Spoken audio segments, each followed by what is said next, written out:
Hello, everyone. Hello, hello. I hope that you are well. It is now 7 p.m. here in London, and as promised, I will be bringing a very, very special guest, Nick Richards, who collaborated with me on my latest single, The More I Learn, which later will be played on the BBC Radio London tonight in the show with Lionheart. Okay, so brilliant. Hello, everyone. Thank you so much for joining. Hi, everyone. Let me just give you a little bit of background. What's happening is last week I released a new single, which I collaborated with Nick Richards on. The problem with that, you see, was that Nick wasn't able to join us for shooting the music video we had for it, which you so kindly really enjoyed. That's why I thought it would be a brilliant opportunity for you to meet Nick in this way, in a conversation where we get to ask him some questions, where we get to talk about our collaboration and about creativity during the times of pandemic, because the pandemic means for all of us artists that we need to adjust the way we work in order to fit the requirements and the restrictions that we find along the way. So let me give you a little bit about Nick before I invite him into the space. Nick Richards is a musician who was born and raised in London and now based in Leeds. He is a multi-instrumentalist. He is also a songwriter and a beautiful singer, which you guys all were texting me about how much you love his voice, so that's great. And then Nick is also a music therapist, and on top of that, he's also a member of a neo-soul jazz sensation band called Nubian Twist. So Nick is going to be joining us for this conversation. Nick, if you could send me a request to join, I'd love to invite you into this space so that we can talk a little bit. Brilliant. There we go. Go live. Great. Hello, Angelina. Nice you guys here. Thank you so much for tuning in. Hello. There we go. Hello, Nick. Hi, how you doing? You're right. I'm so good. How are you? Yeah, not too bad. The wonders of technology. Oh, this is so great. Thank you so much. Sorry, I'm just going to put another headphone to hear you a little bit better. It's brilliant that we get this chance for people to get to know you finally, because you've been sort of, the ghost behind the scenes, the voice that everyone asked about, the voice that people loved so much but never could put the sort of the face to it. So this is great. Thank you. Thank you for tuning in. Oh no, having me. We actually, should I maybe start by saying that we have another surprise for our audience coming out tomorrow. Me and Nick collaborated on a live session of the song, which we will be releasing on social media and YouTube tomorrow. So you guys better stay tuned, because it's really cool. I was actually editing it just before we connected, so it's a good one. Nick, okay, well, let me start by maybe bringing a little bit more background to everyone who's watching us Yeah. on how this song sort of came about. Because I think this is maybe something you guys might want to know. Me and Nick are really good friends for a couple of years now. And it was actually my partner's Pilo Adami, who was working on this tune originally with me. It was his idea to bring you into the project. So let me start by saying that, when me and Pilo were writing music during the first lockdown in London, we were writing the song and it almost like wrote itself. It was such a natural tune. We wrote all the parts. We had the hook, we had the first verse. And then, when we were writing it, I always knew that the second verse was meant to be for someone else. I always felt like it was the sort of song that you wanted to collaborate on. And then Pila was the one to be like, it has to be Nick. It just has to be Nick. So this is where you came into the picture to bring your portion of the pie and to really sort of put a staple on the track. I really believe that this song would not be the same without your input in it. It just brings so much good energy. Thank you.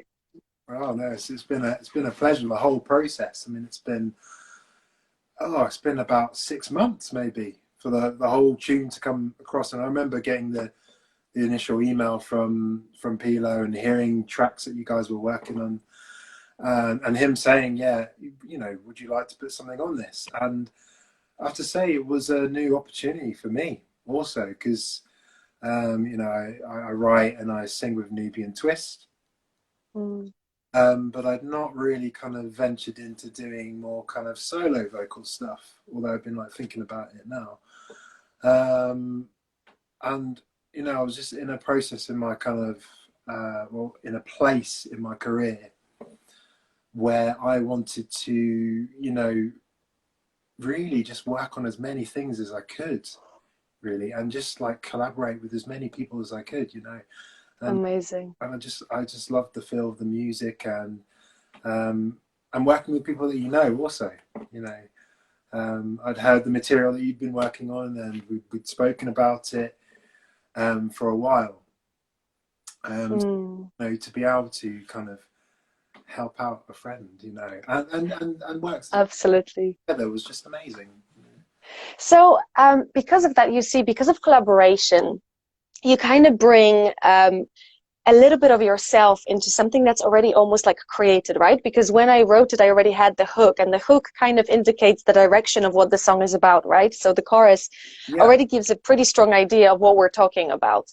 How did you find yourself sort of fitting into the story? How did it resonate with you? You know, how did you write that second verse?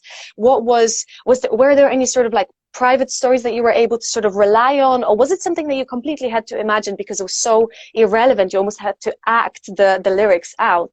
Mm. No, I would say that it was quite natural for me to get into it because when I heard, you know, the more I learn, the more the the narrative of it was really kind of it was very fitting with the lyrics I was writing myself in other projects and in Nubian Twist. Brilliant. Other tunes where maybe unknowingly at the time I'm talking about similar things of you know, your life's journey and learning things on the way, and the kind of cyclical kind of existence that we have, and Absolutely. how we Hmm. need to know what the problem is, but we stumble up on ourselves over and over again, or we just resist the flow of life, you know, Oh yeah. and the kind of the natural Mm. course of what we're supposed to be doing. So Mm. um, I felt like it was quite natural for me to kind of get into it, I have to say, and it was really nice because I could maybe kind of hear an insight into what you were thinking and what you were feeling, Mm. and I think we'd had those conversations even before, you know, we'd have quite deep conversations. Precisely. That's what I was actually thinking when you were saying all of this. I was like, actually, of course, it makes so much sense. You and me as friends have these conversations on sort of regular basis, coming back from Shambhala, driving, you know, for 2 hours from a festival and just Yeah, chatting about life yeah. and yeah. Absolutely. Thank you. Yeah, that's a really nice insight. It's good to know that you just naturally sort of went into it. And I guess this is exactly what we can hear when we listen to your inputs into the song. It doesn't feel separate. It just feels like such a natural breathing sort of body of work, you know? It's beautiful. I guess Um, about the lyrical content, you know, in terms of the style, I was changing things around, but maybe we might have time to talk about that. But no, go on, go on. This is brilliant because you do bring a lot of different sort of like rhythmic ideas and different lines, right? yeah, yeah. I mean, I guess I'm in this point in my career where I'm singing for a band, you know, and we're doing live shows, and we've got a lot of, you know, there's quite a fair size audience, and but I've not really, and I've been singing all my life, but I've not really kind of stopped to think about what kind of singer do I want to be, and you know, what's my Mm. style, what's my natural voice. So I think this track was really an experimentation for me to really not just lyrically explore things, but stylistically, you know, explore my approach to singing. And Absolutely. there was different parts that you know, when I was writing my verse, I was really pulling on things that I'd heard, and I was listening to, you know, a lot of kind of modern neo soul and like and Tom Misch and stuff like that, So a lot, and I'm a sax player as well, principally. So a lot of it's kind of lick based, I guess. So I'm just, Mm-hmm. so all I'm saying in a nutshell is that, it was a real, every tune is a point where you can experiment with something, Mm. really uh, explore new ways of approaching a tune. Absolutely. Absolutely. I hear you on that. What's interesting to me is, to anyone here watching us, you actually should go and listen to Nubian Twist, because they are an exceptional band. And so Nick writes with Nubian Twist and writes for Nubian Twist. Your songs are featured all over radio these days. There's such a beautiful songwriting, what you guys do.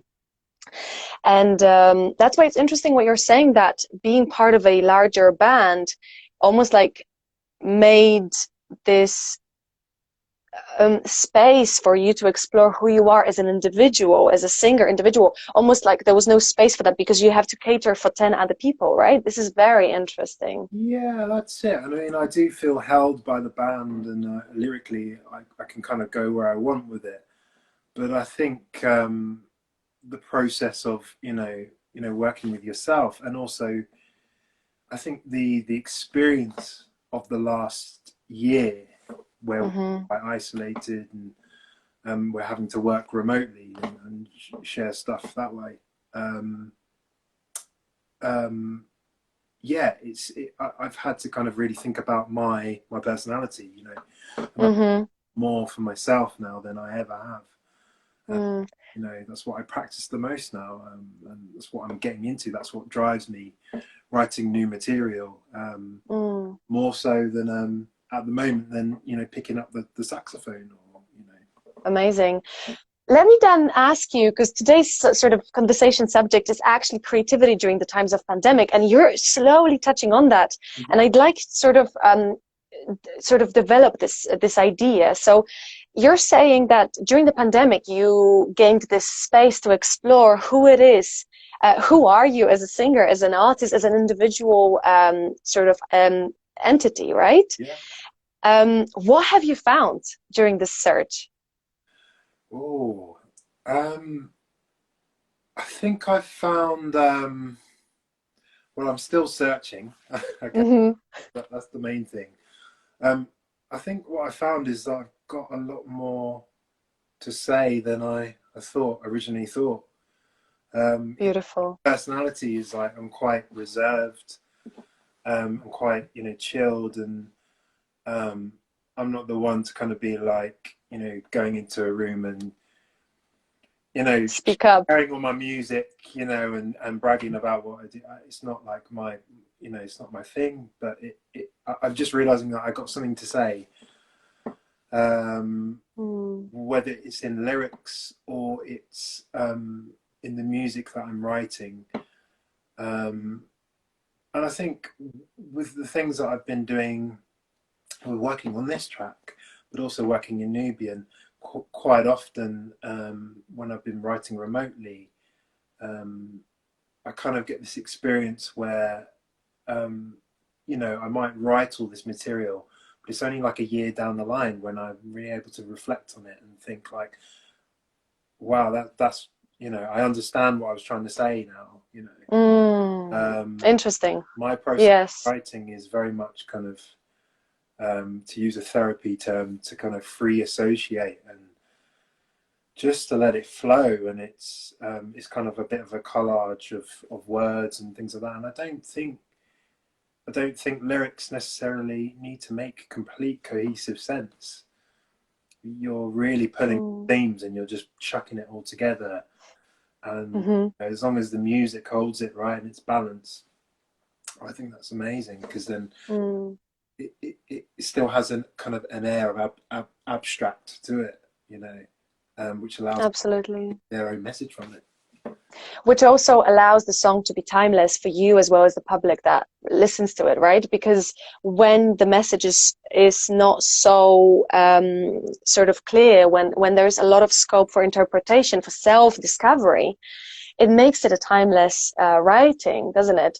Yeah. I was writing actually recently this song, which it was coming out of me, right? It was so simple. I just sat behind the piano, the chords came out easily, then the lyrics started and the melody started to come through, then the lyrics started to come through. Mhm. And I was writing this song and I was writing it and I was like, okay, I have no idea what this song is about. And then but I kept going with it, right? Because that's the creativity. It asks you to just kind of flow and surrender. So I surrendered and I was writing it and I was like, okay, I have absolutely no clue what this song is about. And then until the last phrase, Mm. the last line of the song Mhm. puts the sense right in the center of what it was all along about. Yeah. I didn't know it. It was my creative need to create something that I didn't even know needed to be created, that created itself. Yeah. Yeah. That's it. That's That's it. exactly. And I think this year has really taught me how to.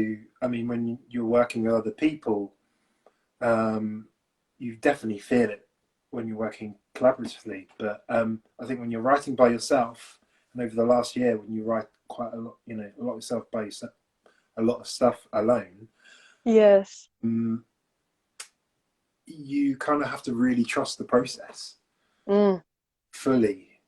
Really just go with the flow.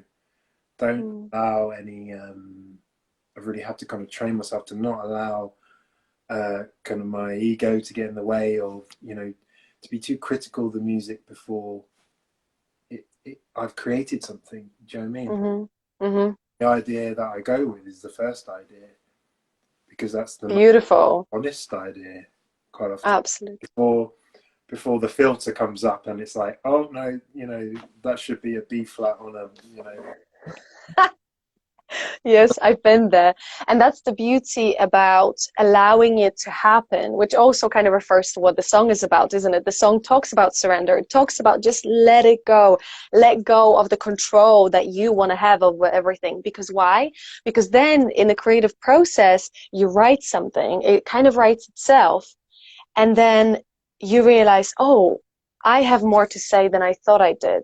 mm, I have more opinions about things than I allowed myself to voice in any other situation. It's the music that gives me this platform mm, to use it to bring out something that was hiding all along. It was my truth all along, mm-hmm. but it needed space to come out. Yeah, That's beautiful. I feel Hmm. that song also touches on, really, really just taking the foot off the gas a bit and having time to reflect, time to meditate, time to, um, you know, you just give yourself space Mm. and this level of urgency that people feel is quite often just not there in reality. Like they just need to, you know, trust the process and just Mm. really go with what feels right in that moment. But it's, I mean, it gets quite deep, doesn't it? But that's kind of the experience of creating something. Absolutely, absolutely. For me, songwriting was a form of therapy. That's how I started to write. Yeah. And I know actually, surprisingly, because you're such a beautiful singer-songwriter, but surprisingly, I know that you only started to write for Nubian Twist, like, and sing for Nubian Twist was about like, correct me if I'm wrong, about 2 years ago? Yeah, probably. Yeah. Something like that, right? Which is so surprising because it feels so natural when you do. I'll never forget the first time you wrote a song and recorded a song for Nubian Twist. I remember everyone's just was like, "Oh, where was he all this time?" I'll never forget. It was just like I lost my mind for your songwriting and for your voice. I was like, Nick, I know you're an awesome sax player, but you know this I can't handle. It's so good.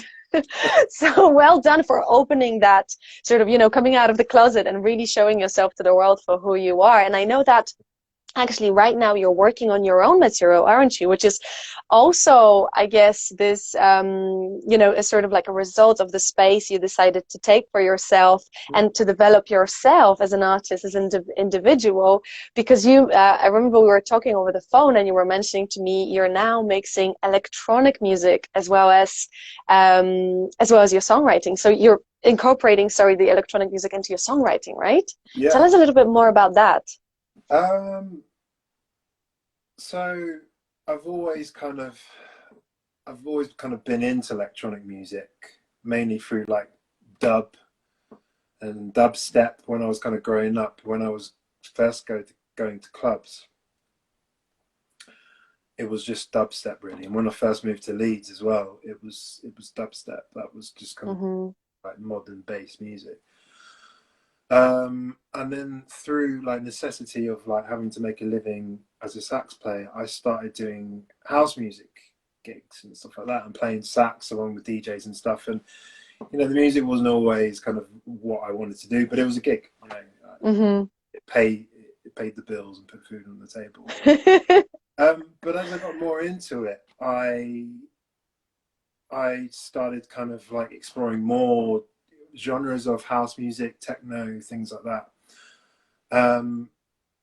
And just over a couple of years, I really just started to get into it and really understand what the music was about. And then I realized, you know, I was starting to understand where the music's from, you know, and I was just kind of getting into something really different. I didn't really understand how the music worked. And I think anything like that, like music which, you know, I don't really understand the workings of, I'm just intrigued by it. But it's also kind of the experience of going clubbing. You know, in Leeds, you know, we have sub dub and things like that, which is more kind of reggae sound system. But we have things like Cosmic Slop as well, which they play out a whole variety of tunes. But I remember going to Fabric as you know, when I was younger, and there is something about the experience of hearing music of those frequencies, which is you can only find in electronic music or big bands or symphony stuff. The experience of being in a room and feeling the frequencies. Oh, I see what you mean. Bodily, feeling the vibration. Yeah, absolutely. Listening to music in that kind of soundscape, and listening to, you know, house and techno, which is more kind of linear and textural, which evolves slowly quite often. I just got so drawn into that, and I got so drawn into that sound world also. And I was, as well as a vocalist, I was thinking about my sax playing also, and how can I make it more, how can I kind of make it into a more contemporary project? Do you know what I mean? So very interesting. Yes. Of mixing saxophone, my improv as a jazz musician, and my vocals, but in the context of like a kind of an electronic sound, you know, sound world. Beautiful. So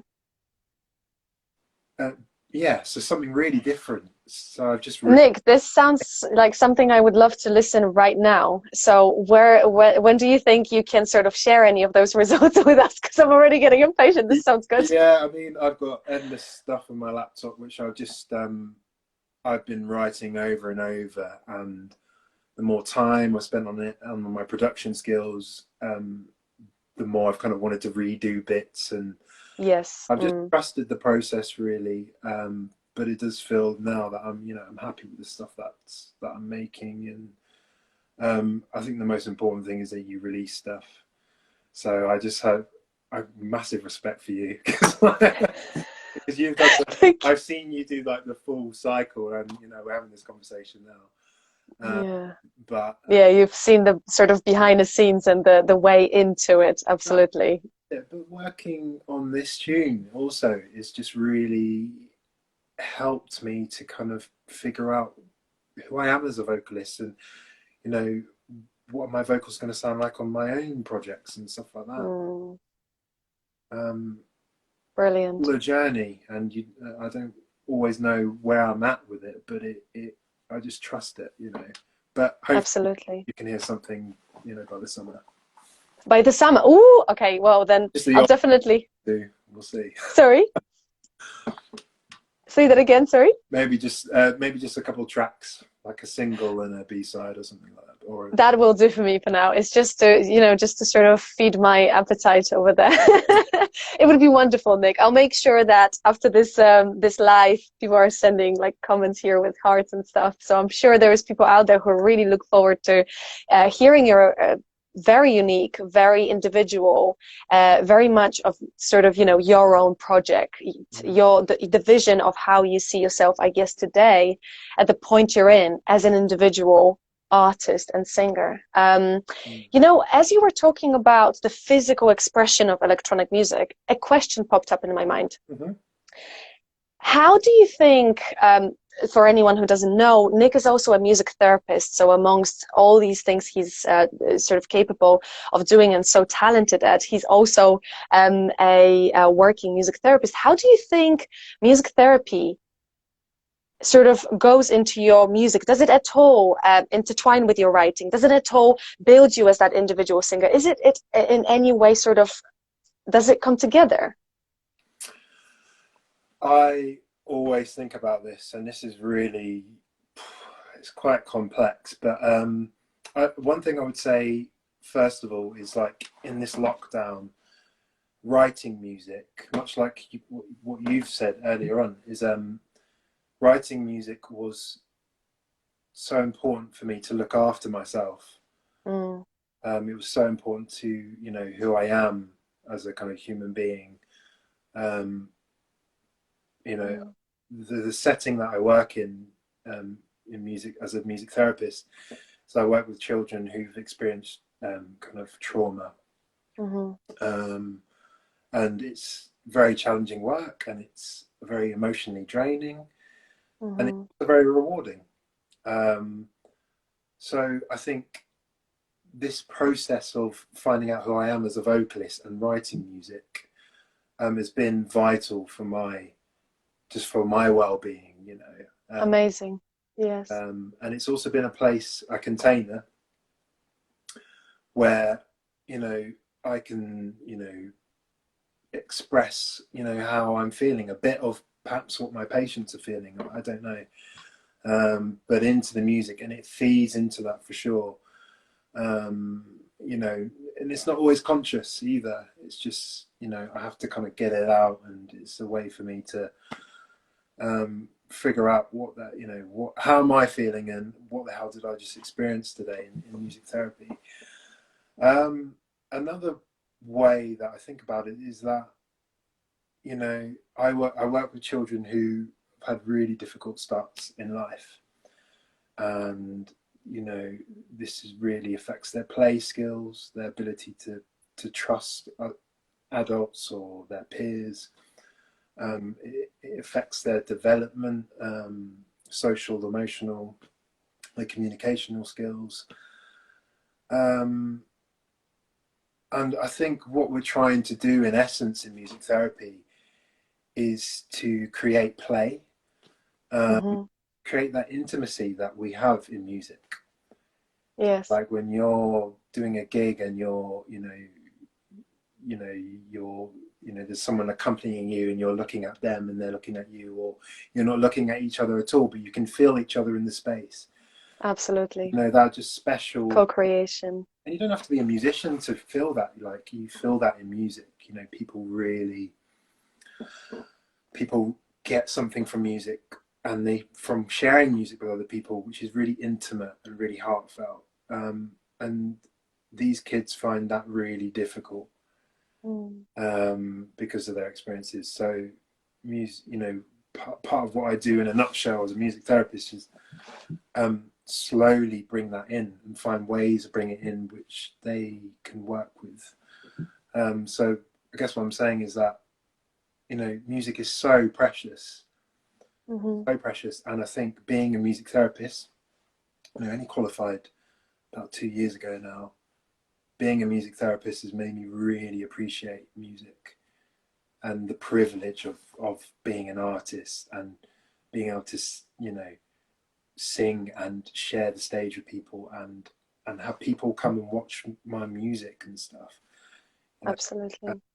you know, it's really hard being a musician, but it's an incredible privilege, you know, and it's surrounding the music therapy work as well, because there's a lot more going on out there that people don't always think about. You know?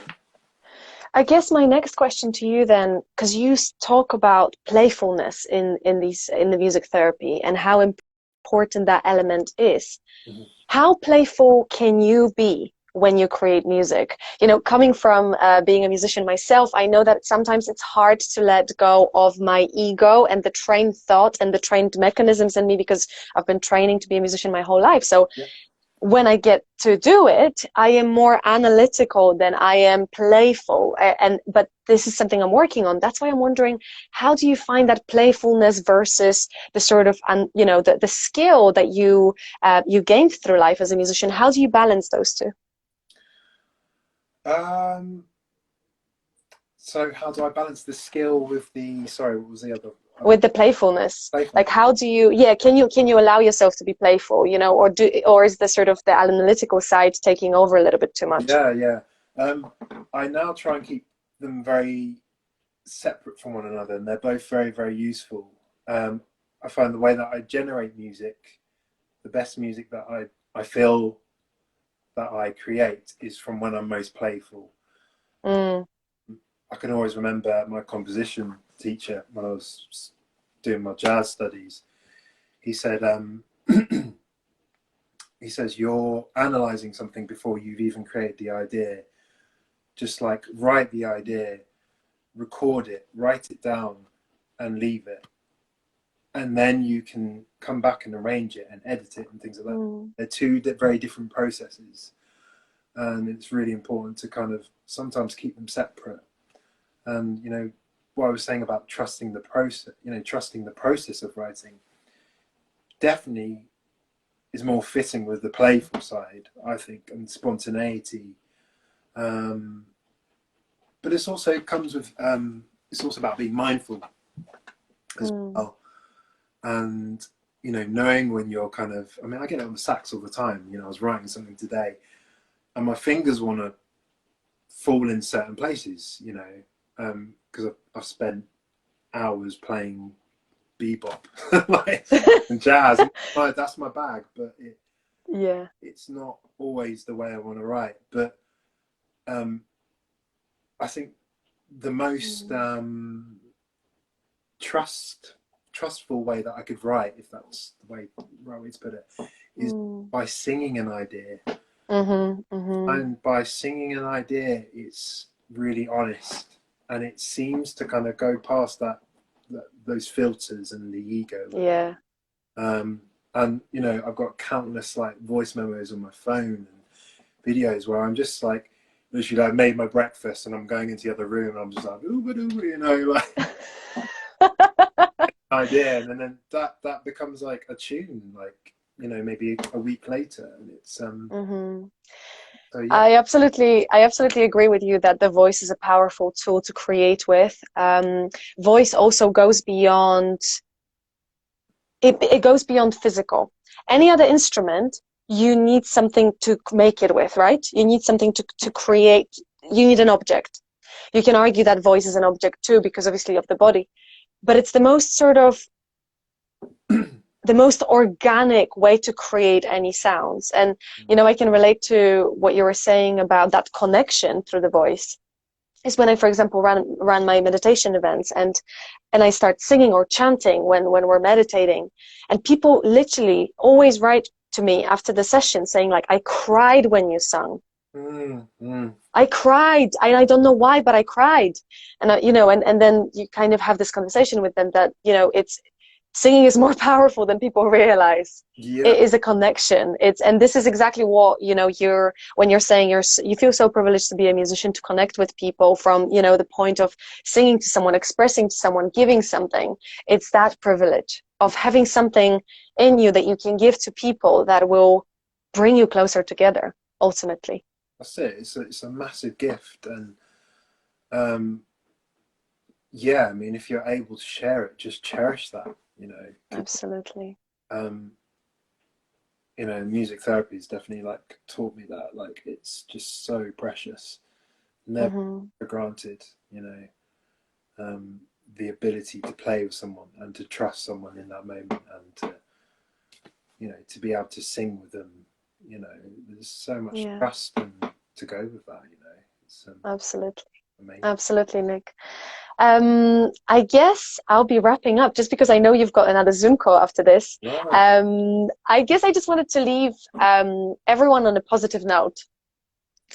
You know, we are going through a pandemic that has threatened the music industry quite badly and affected the music industry quite badly.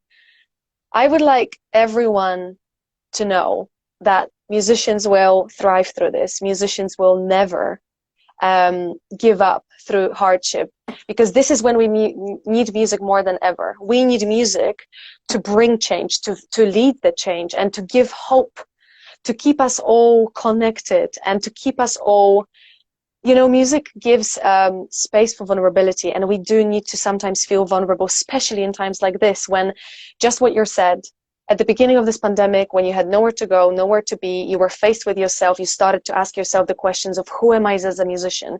Those questions also raised the ideas of who am I as a person? Who am I as a friend, as a daughter, as a, you know, as a brother? Yeah. We need music. Music is not going anywhere. And I'm privileged to have worked with you. It was a beautiful process for me to collaborate on this track with you, to have, again, it's what you say, is that trust. When I sent that song to you, I trusted, I surrendered. I knew that whatever you bring to the table, I will love, and I did, and I still do. And I really hope that this song that we created brings joy to people's hearts through this very challenging time.